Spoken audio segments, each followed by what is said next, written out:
अस्सलामुअलैकुम नाजरीन जी, मैं हूं नाइला भट्टी और आप देख रहे हैं न्यू BBC न्यूज HD। आइए शामिल करते हैं आज की अहम खबर शामिल करते हैं हैदराबाद से। हमारे न्यू BBC न्यूज के bureau chief of Hyderabad Mir Mumtaz Ali Baloch की रिपोर्ट के मुताबिक हैदराबाद में लेविक पुलिस का रिश्वतखोरी का धंधा बेनिकाब, काबुली गाड़ियों के नाम पर शहरियों से लाखों रुपए की वसूली। तफसीलात के मुताबिक हैदराबाद शहर में लेविक एंटी व्हीकल लेफ्टिनेंट और सील पुलिस का किरदार शहरियों के लिए एक सवालिया निशान बनता जा रहा है।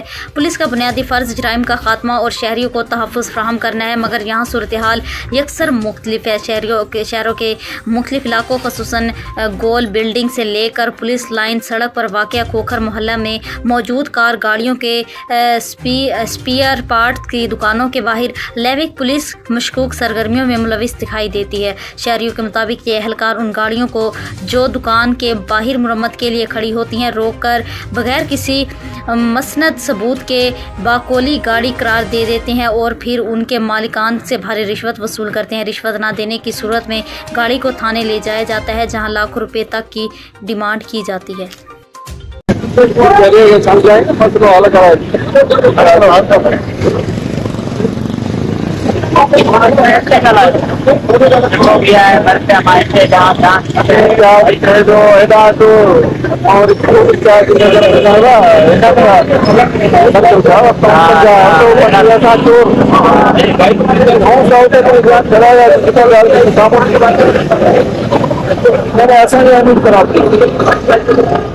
अब तक के लिए इतना ही। मज़ीद खबरों और अपडेट्स के लिए देखते रहें न्यू BBC न्यूज HD।